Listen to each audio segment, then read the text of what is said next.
네, 간밤에 있었던 소식들 함께 브리핑해 드렸는데요. 그렇다면 시장 상황 흐름은 어떻게 바뀌었을지 연결해 보겠습니다. 김민아 앵커 시장 상황 함께 분위기 전해주세요. 네, 유럽 증시에서 주요국들의 증시는 일제히 소폭 상승하며 거래를 마쳤습니다. 범유럽 지수인 유로스톡스 50 지수의 흐름부터 살펴보실 텐데요. 0.05%로 소폭으로 상승했고요. 4,295포인트에서 마감가를 형성했습니다. 장중의 변동성은 상당히 강했는데요. 장 초반에 급등을 한 이후에 오후장에서는 계속해서 지지부진한 흐름을 이어가다가 마지막에 다시 한번 반등해주는 모습을 나타내기도 했습니다. 우선 이렇게 유럽 증시가 결국에는 소폭 상승할 수 있었던 이유에는 인플레이션이 현저히 둔화된 것으로 나타냈기 때문인데요. 유로존의 4월 인플레이션이 상당폭으로 둔화가 되면서 우려감이 일축되는 분위기도 연출이 됐습니다. 다만 금리 인상의 경우에는 지속적으로 확인을 통해서 필요할 때까지는 금리를 인상할 것이다. 이러한 발언이 나왔다는 점을 참고해 보시면서 앞으로의 흐름도 파악해 보셔야 될 것 같습니다. 네, 이어서 원유 선물 가격 흐름 살펴보시죠. 국제 유가는 약세 흐름을 띄었습니다. 0.97% 선물 가격 흐름 하락하는 모습이 나타났고요. 71달러 선에 간신히 마감가를 만들어내는 모습이었습니다. 마지막에 탄력이 조금씩 둔화되는 모습으로 거래를 마쳤는데요. 이렇게 국제 유가가 4거래일 만에 하락을 한 데에는 한 가지 이유가 있었는데요. 글로벌 경제 우려감이 번졌기 때문입니다. 세계은행에서 올해 글로벌 경제를 2.1%가량 성장할 것으로 전망을 했는데 성장세가 나타날 것은 맞지만 지난해 3.1%에 비해서 낮은 수준이라는 점에 이 국제 유가는 조금 더 민감하게 반응을 했습니다.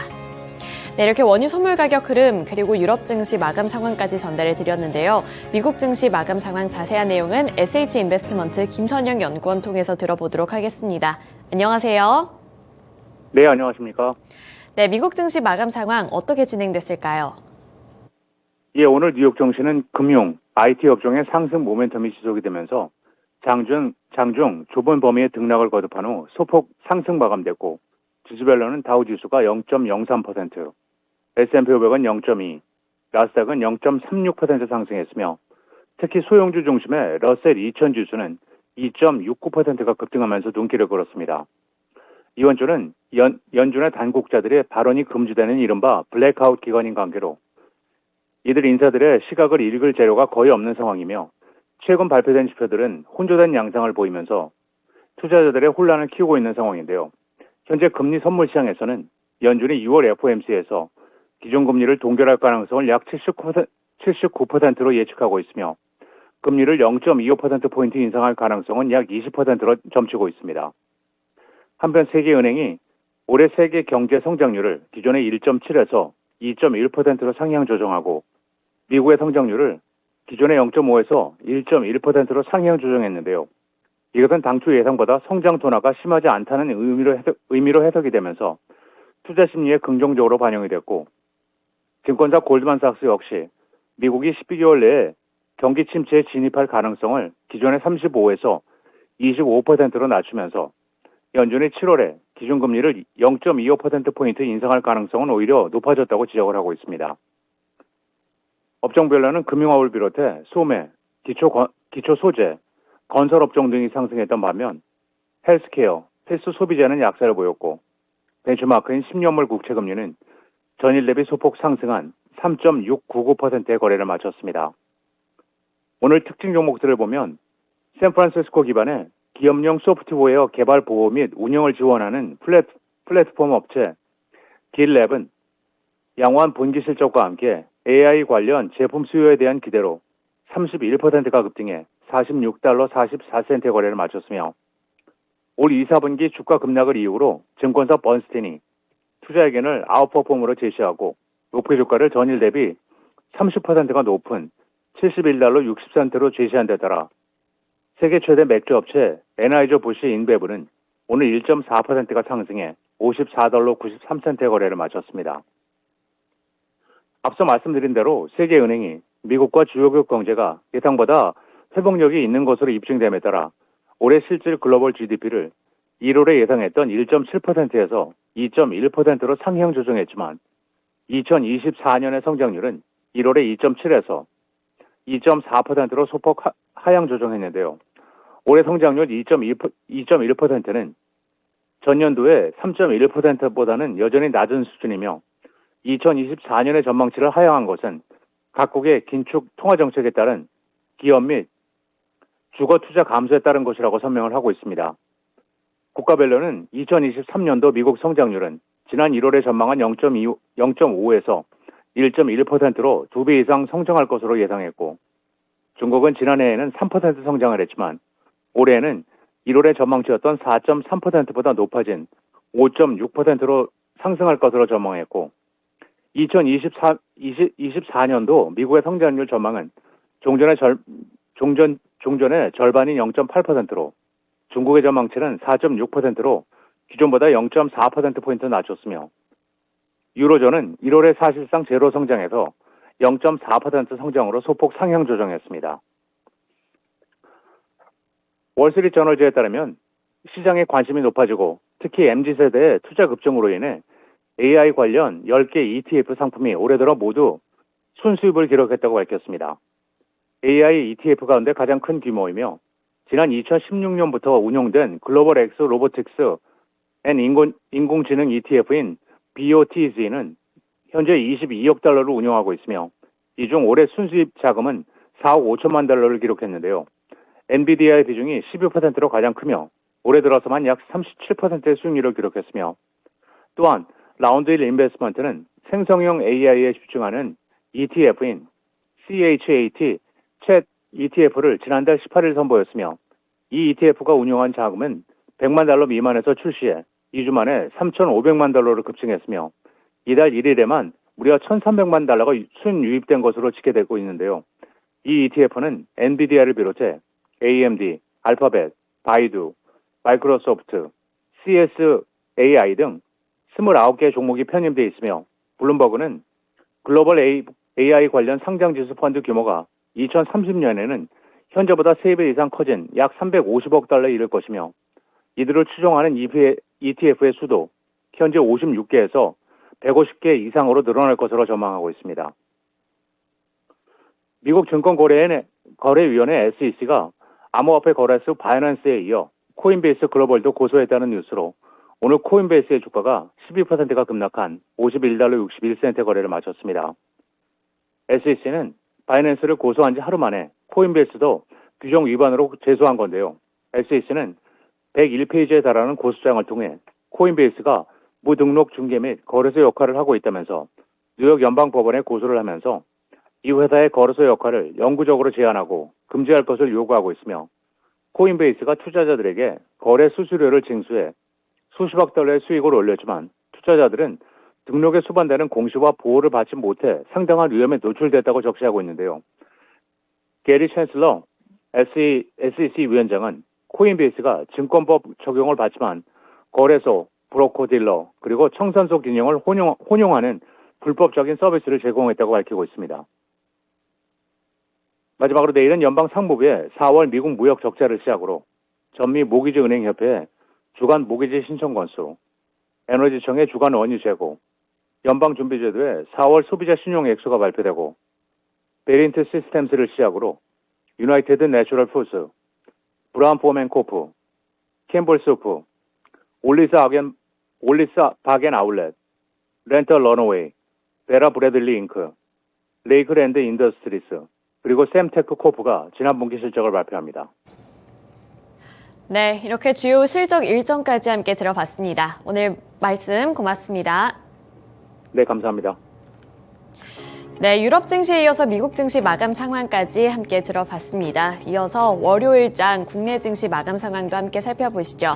먼저 코스피 시장부터 살펴보도록 할 텐데요. 코스피 지수는 2거래일 연속으로 상승 마감에 성공을 했습니다. 2,615포인트의 마감가를 형성해냈고요. 업종별로 더 자세하게 살펴보시죠. 우선 다른 섹터로 넘어가기 전에 전기전자 섹터만 간단하게 훑고 넘어가겠습니다.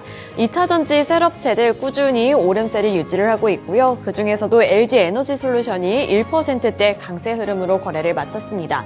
반면에 최근에 약진을 나타냈었던 반도체주들은 쉬어가는 흐름을 나타냈고요.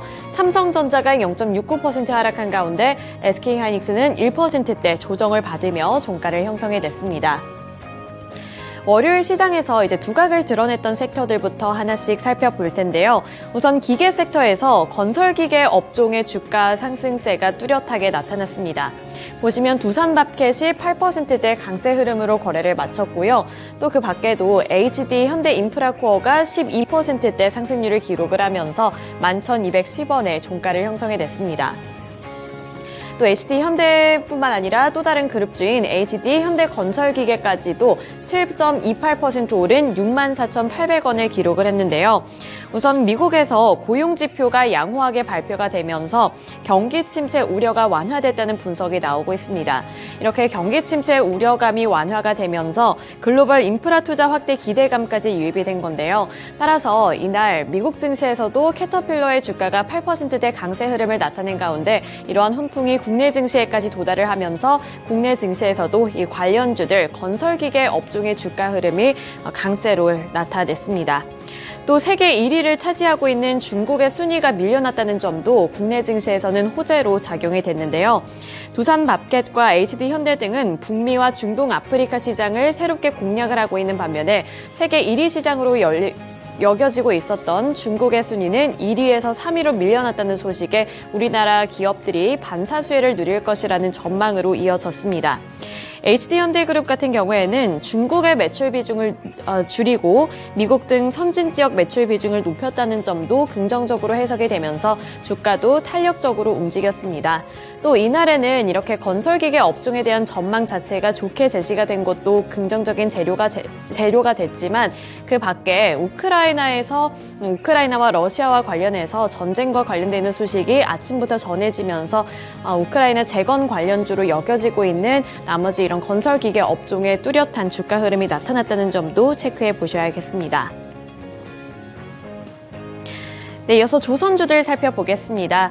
최근 운수장비 업종, 이 섹터 내에서는 자동차주들의 상승세가 뚜렷하게 나타났다면 월요일 시장에서는 조선주들이 또 한 번 선방하는 모습을 나타냈습니다. 하나하나 살펴보도록 할 텐데요. 보시면 현대미포조선이 6.23% 올랐고요. 대우조선해양도 5.49% 상승률을 나타냈습니다. 또 삼성중공업도 4.37% 상승세를 나타낸 가운데 HD 현대중공업도 6.3% 오른 12만 4,800원의 종가를 형성했습니다. 장 초반부터 장 마감 때까지 지속적으로 상승폭을 확대해 나가는 모습이 나타난 건데요. 조선주들은 수익성이 본격적으로 개선될 것이라는 전망에 주가가 이렇게 큰 폭으로 상승하는 모습을 나타냈습니다. 선가가 오르면서 실적이 본격적으로 개선이 될 것이라는 증권가의 분석이 나왔는데요. FN가이드에 따르면 삼성중공업의 올해 2분기 예상 영업이익은 360억 원으로 집계가 되고 있습니다.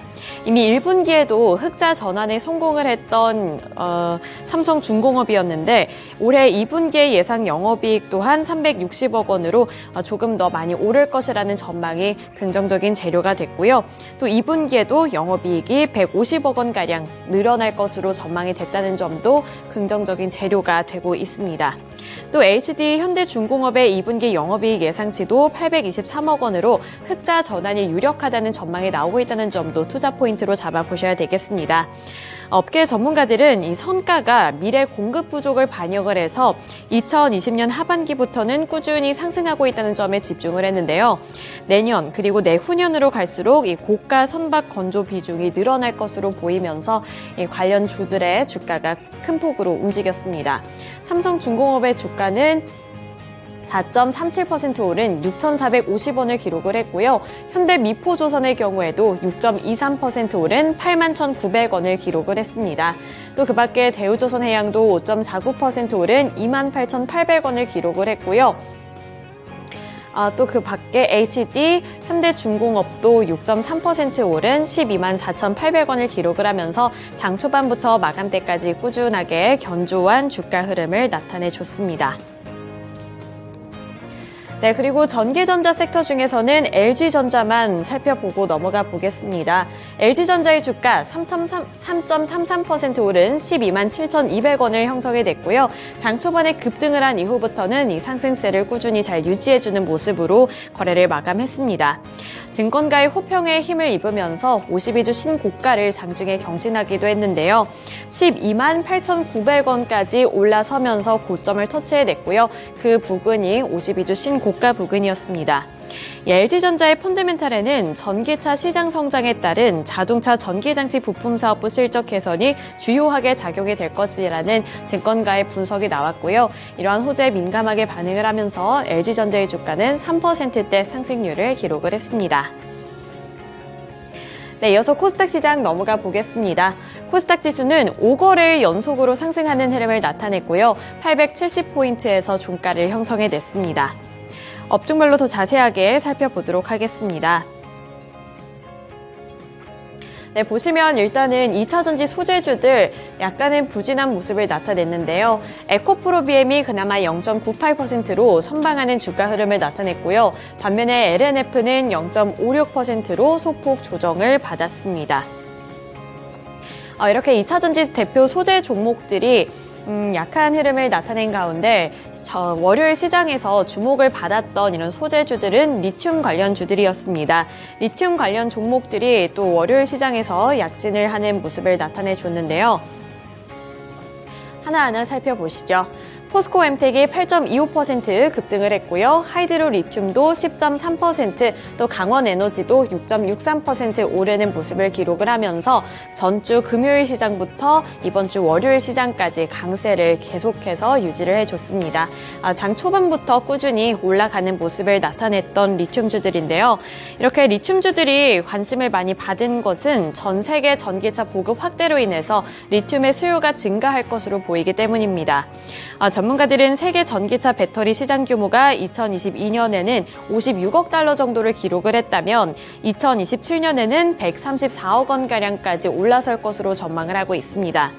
2027년에는 134억 원가량으로 증가할 것으로 보는데 연평균 성장률은 19%를 기록할 것으로 보고 있는 겁니다. 또 2030년에 리튬 세계 수요량은 약 211만 톤으로 예상을 하면서 이 리튬 시장은 점차 더 확대될 것으로 전망이 되고 있는데요. 여기서 중국의 의존도를 낮추기 위한 글로벌 기업들의 움직임까지 뚜렷하게 나타나며 국내 증시에서 이런 리튬 기업들 쪽으로 반사수혜가 나타날 것이다. 이러한 전망까지 제시가 되고 있습니다. 글로벌 자동차 기업들은 중국 의존도를 낮추기 위해서 여러 방안을 모색을 하고 있는데 대표적인 기업으로 제너럴 모터스도 이 중국 공장의 의존도를 낮추기 위해서 활발하게 움직이고 있고요. 제너럴 모터스뿐만 아니라 전 세계적으로 이런 의존도를 낮추고 공급망 다각화에 나서고 있기 때문에 국내 증시 쪽으로도 관심이 쏠리고 있는 겁니다. 주가부터 함께 살펴보시죠. 포스코엠텍은 8.25% 오른 26,900원의 종가를 만들어냈고요. 장 초반에가 조금 더 강한 모습이 나타났다는 점도 체크를 해보셔야겠습니다.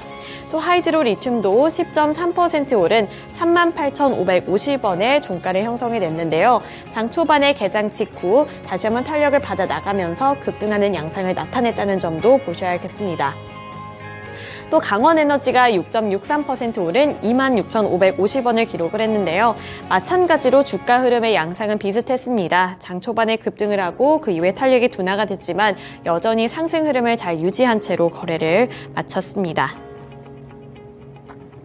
네, 이어서 성광밴드 같은 조선 기자재 종목들도 월요일 시장에서 급등을 했는데요. 6.47% 오른 14,150원의 마감가를 형성해냈고요. 성광밴드뿐만 아니라 태광도 3.4% 오르면서 강세로 거래를 마쳤습니다. 또 그 밖에 하이로코리아도 2.28% 오른 24,650원의 종가를 형성해냈는데요. 이 조선 기자재 종목들 장 후반부로 갈수록 상승 탄력을 더욱더 받아나가는 모습이었습니다. 우선 조선주들을 향한 투자 심리가 개선이 되면서 그 상승세가 여기 이 조선 기자재 쪽으로도 불어들었다고 보시면 될 것 같습니다. 네, 마지막으로 운송장비 업종에서 자동차 부품 관련 종목들 마지막으로 살펴보도록 할 텐데요. 자동차 부품주들도 대체적으로 상승하는 흐름이 나타났습니다. 아진 산업이 대표적으로 5.87%가량 오르는 모습이었는데요. 또 아진 산업뿐만 아니라 관련 주들이 빨간불을 켜내는 모습이 나타났는데 최근에 완성차 기업들을 향한 향후 가이던스 전망이 상향이 됐다는 점이 호재로 작용이 되면서 월요일 시장에서도 이 상승세가 지속적으로 이어졌습니다. 그리고 자동차 부품주들 앞으로 실적이 개선될 것이라는 전망도 나오고 있고요. 또 3기에서 전기차 자동차 부품과 관련해서 공장을 짓겠다는 소식까지 호재로 연일로 지속이 되면서 자동차 부품주들도 대체적으로 오름세를 기록했습니다. 네, 이렇게 코스피 시장 그리고 코스닥 시장 함께 살펴봤고요. 지금까지 마감 상황 전달해 드렸습니다.